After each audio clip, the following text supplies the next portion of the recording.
I am covered with children, 19 to be exact. Toddlers are on my lap and cling to my legs. The older children, up to age 9, surround me, fanning me because I had complained I was hot.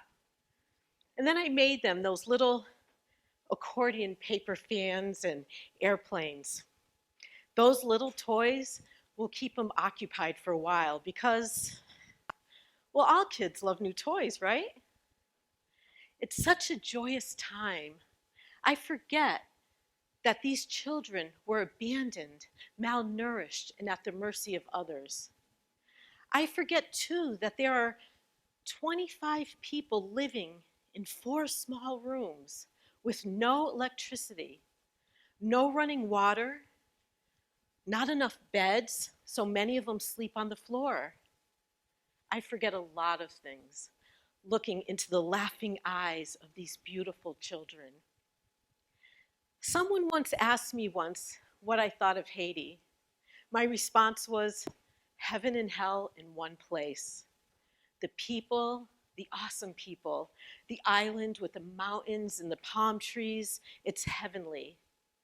But then there's the hunger and the struggles and the lack of some basic things that I take for granted, like electricity and running water, warm bath, or a refrigerator. All these things or lack of things make it hellish. It's those children that keep calling me back. This journey to Haiti started probably 15 years ago while walking in a local park. It was a beautiful day. I was standing by this clean river. The water was rippling over the rocks. The birds were singing. I had not a care in the world. And I started thinking how blessed I was. I did nothing to deserve this. It was just my life. But then I also started thinking, there are so many people in this world who would never enjoy a peaceful, beautiful moment like this. Why did I have and others have not? What could I possibly do about it? Is there anything I could do about it? Well, I went home with my questions unanswered, and I sat down to read. It was a new book, and I just happened to pick it up and open it randomly. And there on the top of the page, it said, "You are blessed to be a blessing." Are you kidding me? Was somebody listening to me? There it was on the top of the page, but the questions were still there. What? How? To what end? So I decided that I was just going to do a bunch of volunteer work. And I just dove in. For the next several years, I did all kinds of stuff, some long-term, some short-term, some one-time things, like if I heard of a need, I would fill it. I did things like visit the elderly. For a while, monthly, I cut hair at a respite for displaced teens. Then one time for a couple of years, I cooked breakfast and lunch at a local soup kitchen and served the homeless. All these things were great, and I met great people, and I learned a lot about the underprivileged and underserved in our society. And the other amazing thing is what it did for me as a person. I grew so much. I shed a lot of judgmental attitudes, not really realizing how judgmental I was. And I also become much more loving and caring to strangers. So like I said, this whole volunteering thing went great and I learned so much. But now the questions, was I doing enough? Was I making a difference? Should I be doing something bigger? So I was contemplating this one day while doing some yard work. And I got fascinated by these little ants carrying 1 grain of sand. And in watching them, I thought back to years ago to where I used to live, where I had a little patio with a picnic table. And at the time, I was a single working mom. I barely had time to sweep inside the house, never mind under my picnic table. So it got a little neglected. So a couple years go by, my kids get a little older, and I have some free time, so I decide that I want to fix up this area. I said, didn't I have a patio here somewhere? So I start digging around, and I find that the ants had buried this patio in probably a half an inch of sand. Those diligent little creatures carrying one grain of sand at a time had changed the landscape of my yard. So that got me thinking, if we consistently do that one small thing and consistently give that one small donation, we could change the landscape of the people's lives we touch, and we can inspire others to do the same. Great! I am re energized. I am making a difference. But now, much to my husband's horror, I decide I want to do international volunteering. So we started investigating, and we do a short little stint down in Costa Rica that was fun and great. And when I came home, I was like, that was great. He was like, that was great, but I'm done. And I want to do more. So in investigating, I heard of this group going down to Haiti. Perfect. I can find out what a third world country's like, answer some questions like, how poor are they? And do they really struggle, or do people just exaggerate? So we head on down, 12 of us, load up about 25 bags. We head on down. Driving out of the airport, it's soon apparent there is a huge lack of services, one being trash removal. I just want to ask you this. What would our communities or neighborhoods look like if we didn't have trash pickup for, say, 5 or 10 years? That gives you a little bit of an idea. But the people didn't let that deter them. They are industrious and hardworking, and they were all just trying to do something. Who had swept up and laid tarps and put bananas, clothes, bread, whatever they were selling. Others had wheelbarrows full of anything from pineapples to wood. Everybody was just trying to do something. So I thought this was my big culture shock. This was way different than how I live and people in my community. But then we turned the corner and I saw the tent city.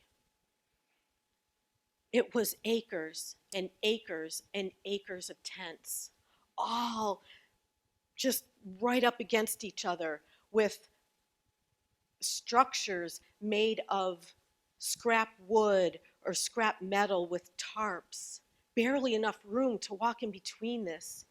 And as a woman, I started thinking, what is this like when you're sick, your family's sick, your kids, or when you have your period, no bathroom or shower.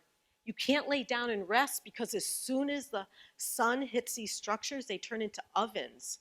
The nearest bathroom could be a 15-minute walk to a line of porta potties on the street. We're driving by this, and I'm thinking of these things, but I can't really have any emotion about it.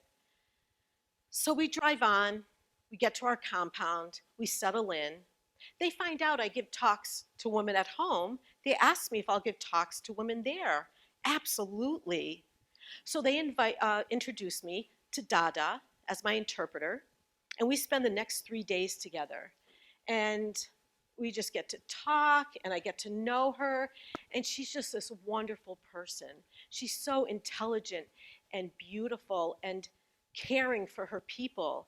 And she has this thing about her. Many of the Haitian women have this, I can't explain it, but here they grow up in such challenging circumstances and lack and need and struggle, and they have this beautiful grace about them, this beautiful dignity that I just can't really explain, but it's beautiful. Well, we become good friends, and with the money I pay her for interpreting, along with a little extra, she's able to go on to nursing school. So that's fabulous.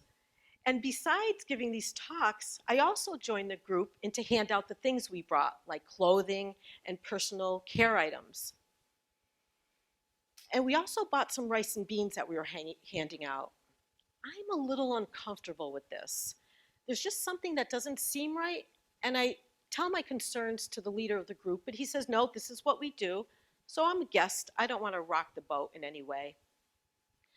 So I file it, though, as one of those questions that need to be answered. Besides handing out these things, the last thing we do is we go to a refugee camp. And I get to hand out some shoes to some children. I pull out these red Nikes, and this young boy, about 14, he's so excited. He jumps up, grabs them, and starts putting it on. And I'm so excited. I was like, kids everywhere love new, cool stuff. And I'm watching him. But slowly, my joy turns to horror as I realize the shoes are too small. He jams his foot in, he wiggles his foot, he jams it in to no avail, and something in me starts to break. Everything I had seen in the last several days just started pouring in. The pain of poverty became so real. These were real people with real hunger who had needs that could not easily be met. I was broken. Everything I thought I knew about me, my life, and who I was started to crumble, and a new reality started to set in. I went to Haiti to answer some questions. There's a lot more questions now. I get home and I vow I am never going back. I do not have the funds nor the connections to help these people. But I still had my questions, so I do some investigating. And I find that helping can hurt if you're not aware of the ripple effects of what giving or helping can have. For instance, us handing out food when it was not a crisis event, like an earthquake or a hurricane, you're taking away commerce from some people who are trying to make ends meet there.